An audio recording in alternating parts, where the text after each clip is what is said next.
প্রায় 2 মাস যাবত চক্ষু হাসপাতালের সমস্যা চলতেছে। আমরা ডিসি মহোদয়ের কাছে এর আগে অনেকগুলো অভিযোগ করেছি, কিন্তু আশা অনুরূপ এখন পর্যন্ত আমরা কোনো ফলাফল পাইনি। ওই চক্ষু হাসপাতালে যিনি দায়িত্বে ছিলেন মিলন হোসেন, যার বিরুদ্ধে আমাদের অভিযোগ, উনি সমস্ত কিছু কুক্ষিগত করে হাসপাতালের চেক অন্যান্য প্রয়োজনীয় খাতাপত্র আটকিয়ে রেখেছে, যার কারণে আমাদের প্রয়োজনীয় দ্রব্য আমরা কিনতে পারি না। আজকে অপারেশন বন্ধ হয়ে গেছে, গতকাল বন্ধ ছিল, আজকেও বন্ধ।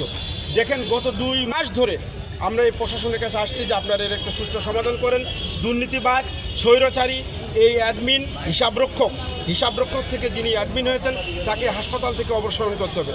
আপনারা সংবাদকর্মী আছেন, আপনারা জানেন একটি হাসপাতাল একজন মেডিকেলের মানুষ বা একজন ডাক্তার দ্বারা পরিচালিত হওয়ার কথা, কিন্তু এখানে গঠনতন্ত্র বহির্ভূতভাবে একজন হিসাব রক্ষককে এই দায়িত্ব তাদের অতি উৎসাহিত হয়ে এই দায়িত্ব প্রদান করে এই হাসপাতালটা আজকে ধ্বংস করে দেওয়া হয়েছে। হাসপাতালের সমস্ত কাঠামো আজকে ধ্বংস করে দেওয়া হয়েছে। আপনারা টেন্ডার দেখেন, যে টেন্ডার 14 লক্ষ টাকায় পাওয়ার কথা, কিন্তু সেই টেন্ডার 20 লক্ষ টাকায় দেওয়া হয়েছে। আমরা আজকে জাতির কাছে প্রশ্ন রাখতে চাই যে একটা সেবামূলক প্রতিষ্ঠান যেখানে কোনো টাকা কোনো জায়গা থেকে আসে না, এইখান থেকে আয় সব কিছু চলে, সেখানে 14 লক্ষ টাকার কাজ কেন 20 লক্ষ টাকায় করা হলো? কেন শেড নির্মাণের নামে টাকা তসরুপ করা হলো?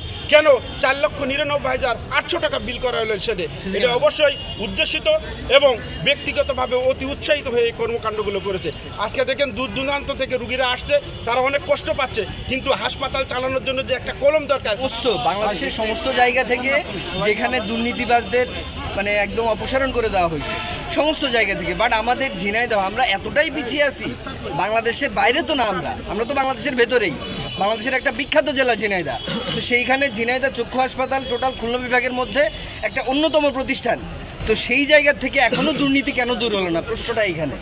ঠিক আছে, তো আমরা এটার অপসারণ চাই এবং দুর্নীতির প্রধান যে মাথা, ঠিক আছে, আমাদের হসপিটাল কেন্দ্রিক, সেটা হচ্ছে মোহাম্মদ মিলন হোসেন। ঠিক আছে, উনি সহকারী পরিচালক ও অ্যাডমিন পদে আছেন।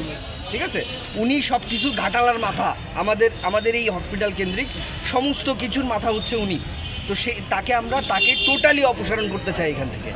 ছিলেন ওনার কাছে আমাদের সমস্ত কিছু দেখানো হলো, হওয়ার পরে ছাত্র সমন্বয়করা এসে সেই ডিসি স্যারের আমাদের স্যারকে অপমান করা হয়েছিল বলে ওই মিলনের সাহায্যে স্যার আমাদের ডিসি স্যার আমাদের হালিম স্যারকে ডাক্তারকে অপারেশন মানে অপমান করেছিল। করার পরে আমরা সেই থেকে মানে আন্দোলন চালিয়ে যাচ্ছি 1.5-2 মাস, কিন্তু পরে যে স্যার এসেছেন ডিসি স্যার, উনি এখনও কোনো পদক্ষেপ নেয়নি, এখনও আমাদের ওখানে যায়নি এবং আমরা খুব দুরবস্থায় হসপিটালে চলাফেরা করতেছি। এখনও মনে হয় 100 জন রোগী বসে আছে হসপিটালে, চিকিৎসা পায়নি।